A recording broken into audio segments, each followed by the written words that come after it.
अस्सलाम वालेकुम dear student.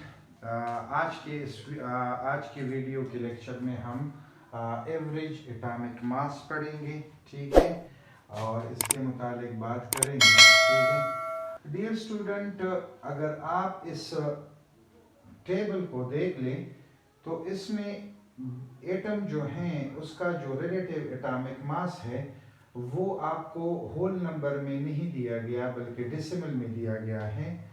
और इसकी वजह ये है कि हमारे पास ज़्यादातर एलिमेंट जो हैं नेचर में वो एक से ज़्यादा आइसोटोप में पाए जाते हैं, ठीक है।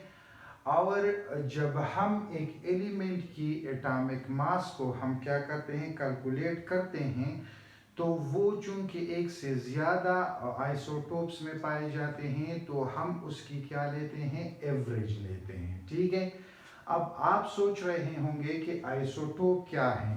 तो डियर स्टूडेंट, आइसोटोप जो है एक सेम एलिमेंट के आइसोटोप सेम एलिमेंट के एटम्स होते हैं जिसका एटॉमिक नंबर क्या होता है, सेम होता है, लेकिन उसका एटॉमिक मास जो है वो डिफरेंट होता है। उसको हम क्या कहते हैं, आइसोटोप्स कहते हैं। डियर स्टूडेंट, आप दोबारा इस आइसोटोप का क्या होता है, सेम एटॉमिक नंबर होता है, यानी सेम Z होता है, but different, Z mean atomic number, different क्या होता है, डिफरेंट क्या होता है, A होता है, यानी मास नंबर या एटॉमिक मास होता है। डियर स्टूडेंट, अगर हम किसकी बात कर ले, और ये एटॉमिक मास में जो डिफरेंस है ये क्या किसकी वजह से होता है, ये नंबर ऑफ न्यूट्रॉन की वजह से होता है।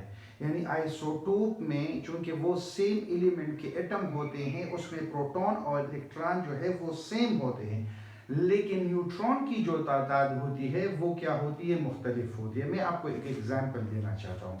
कार्बन हमारे साथ तीन आइसोटोप, कार्बन के नेचर में तीन आइसोटोप्स है। एक को हम कहते हैं 12, कार्बन 12, एक को हम कहते हैं 13, ठीक है, एक को हम कहते हैं 14, ठीक है। डियर स्टूडेंट, आप देखें तो इसका एटॉमिक नंबर क्या है, सेम है, लेकिन उसका एटॉमिक मास क्या है हमारे पास, वो डिफरेंट है। क्यों डिफरेंट है, क्योंकि इस कार्बन 12 में 6 न्यूट्रॉन है, इसमें 7 न्यूट्रॉन है, और इसमें क्या है, 8 न्यूट्रॉन है। तो इसलिए इसको हम क्या कहते हैं, इस तरह के एटम जो सेम एलिमेंट के एटम होते हैं उसका एटॉमिक नंबर सेम होता है, लेकिन मास नंबर या एटॉमिक मास जो है वो डिफरेंट होता है। ऐसे एटम्स को हम क्या कहते हैं, उस एलिमेंट के आइसोटोप कहते हैं। तो कार्बन के अब हमारे पास क्या है, तीन आइसोटोप्स। डियर स्टूडेंट्स, जब हम एवरेज एटॉमिक मास की बात करते हैं तो अगर हम क्या कर ले, उस फार्मूले को देख लें, ठीक है, फार्मूले को जरा हम देख लें तो इसमें क्या होता है, इसमें हमारे पास क्या होती है, एबंडेंस, यानी एटॉमिक मास ऑफ आइसोटोप होता है, मल्टीप्लाई बाय क्या, एबंडेंस। एबंडेंस से क्या मुराद है कि वो आइसोटोप नेचर में कितना पाया जाता है, यानी उसकी परसेंटेज कितनी है। लेट सपोज अगर हम एक सिंबल ले ले, एलिमेंट की एक सिंबल कलेक्ट कर ले और इस सिंबल की क्या करें, एनालिसिस करें, तो उससे हमें पता चल जाएगा कि कार्बन 12 मतलब कितनी परसेंटेज में पाया जाता है, कार्बन 13 कितने परसेंटेज में, और कार्बन 14 कितने परसेंटेज में पाया जाता है। तो फिर उसको हम क्या करते हैं, उसके साथ एवरेज एटॉमिक मास देते वक्त उसका एटॉमिक मास और उसकी परसेंटेज एबंडेंस को मल्टीप्लाई करते हैं। इसी तरह दूसरे का मतलब एटॉमिक मास, अब जितने भी आपके पास क्या होंगे, मतलब आइसोटोप्स होंगे, इसी तरह आप उसको क्या करते जाए, लिखते जाए और उसको प्लस करते जाए, तो आपके पास क्या आ जाएगा, एवरेज एटॉमिक मास आ जाएगा। डियर स्टूडेंट्स, अब आपके यानी अगर हम इसकी डिफिनीशन को देख ले तो ये क्या होता है, weighted average of atomic mass of all the naturally occurring isotope of an element. यानी it is nothing, average atomic mass is nothing but it is the weighted average. यानी जब हम weighted average, अब weighted average क्या होती है dear student? एक होती है एवरेज, एक होती है weighted average. weighted average उसको कहते हैं कि जब एक चीज एक क्वांटिटी होती है और उसकी फिर क्या रेट है, क्या वेटेज है, तो उसको दोनों को हम क्या करते हैं, मल्टीप्लाई करते हैं, ठीक है, तो उसको हम क्या कहते हैं, वेटेड एवरेज कहते हैं. यहां पर हमारे पास क्या है, अब एटॉमिक मास क्या है, एक नंबर होता है, लेकिन उसकी वेटेज क्या है, यानी नेचर में इसकी वेट क्या है, कितने परसेंट पाया जाता है. जब इसको हम मल्टीप्लाई करते हैं तो क्या होता है, वो वेटेड एवरेज बन जाता है, ठीक है. और सिंपल एवरेज क्या होता है कि जितनी भी नंबर्स होते हैं उसको जमा करते हैं और उसको उसी नंबर के तादाद पर डिवाइड करते हैं, तो हमारे पास क्या आ जाता है, सिंपल एवरेज आता है. यानी जिस तरह आप क्लास के मतलब मैथ्स टेस्ट के नंबर्स है तो उसके एवरेज क्या लेते हैं, लेट सपोज 15 स्टूडेंट्स है तो 15 स्टूडेंट्स ने इंडिविजुअली जितने नंबर लिए हैं उसको आप सम कर लेंगे और उसी 15 पर डिवाइड करेंगे तो आपका क्या उस क्लास का मैथ्स के टेस्ट का एवरेज स्कोर आ जाएगा, ठीक है. एवरेज असल में क्या करता है, बहुत सारे नंबर्स को आप नंबर को कलेक्ट करके सम करके आपको एक नंबर दे देता है.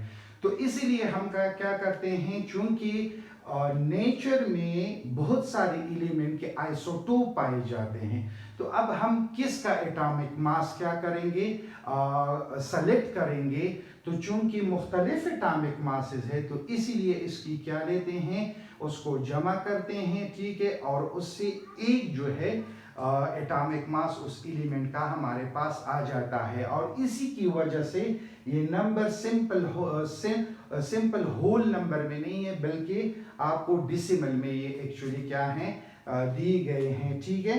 अब यहाँ पर आपके बुक में क्लोरीन का जो एग्जाम्पल है वो दिया गया है, ठीक है. अब क्लोरीन के हमारे पास क्या है, दो आइसोटोप्स हैं, एक क्लोरीन 35 है और एक क्लोरीन जो है, एक आइसोटोप्स है हमारे पास क्लोरीन 35 1735 और एक है हमारे पास 37 17, यानी एक का एटॉमिक मास क्या है, क्लोरीन का 35 है और दूसरे का 37 है. अब जो ये 35 है ये नेचर में आई थिंक नेचर में ये 75% मौजूद है. कितना मौजूद है, 75%.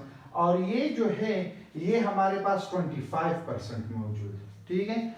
अगर हम इसकी एवरेज, अब हमें इसकी एवरेज एटॉमिक मास को कैलकुलेट करना पड़ेगा, तो किस तरह कैलकुलेट करेंगे, एवरेज, ठीक है, एवरेज एटॉमिक मास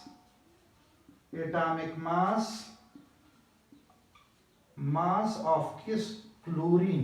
तो ये क्या करेंगे, इसका क्या है 35 है, ठीक है, इसको 75 डिवाइडेड बाय क्या 100 प्लस, अब एक का हो गया तो दूसरे का करेंगे, तो ये क्या आएगा 37 मल्टीप्लाई बाय 25, ठीक है, और ये क्या हो जाएगा 100 हो जाएगा. इससे लेट सपोज जो भी नंबर आता है तो आप इसको क्या करेंगे, फर्स्ट इससे x आता है, इससे y आता है, तो इसको जब हम कैलकुलेट करते हैं तो उसका 35.5 AMU आ जाता है, ठीक है. तो इसी तरह आप क्या करेंगे, एवरेज एटॉमिक मास निकालेंगे. डियर स्टूडेंट्स, 9 के बोर्ड के एग्जाम में इसके मुतालिक अक्सर पूछा जाता है, ठीक है. आपको कहा जाता है कि लेट सपोज हाइड्रोजन की एवरेज एटॉमिक मास जो है वो क्या है, तो अक्सर हम क्या करते हैं, हाइड्रोजन की 1 लेते हैं, तो यहाँ पर क्या होगा, आपने एग्जैक्टली ये क्या करना है, ये लिखना है, ठीक है. एक तो ये एमसीक्यूज में भी आ सकता है और शॉर्ट क्वेश्चन में ये अक्सर आता है, तो ये इंपॉर्टेंट है. और आपको पता भी है कि जितनी भी प्रॉब्लम्स है या न्यूमेरिकल्स होते हैं उसके नंबर जो हैं वो सॉलिड नंबर्स होते हैं और ये बहुत ही आसान कंसेप्ट है. तो आपको इस पर ज़रा फोकस देना होगा और इसको मतलब कैलकुलेट करने का जो तरीका है आपको याद आना चाहिए। Thank you. इंशाल्लाह अगली वीडियो में क्या होंगे, हाजिर होंगे।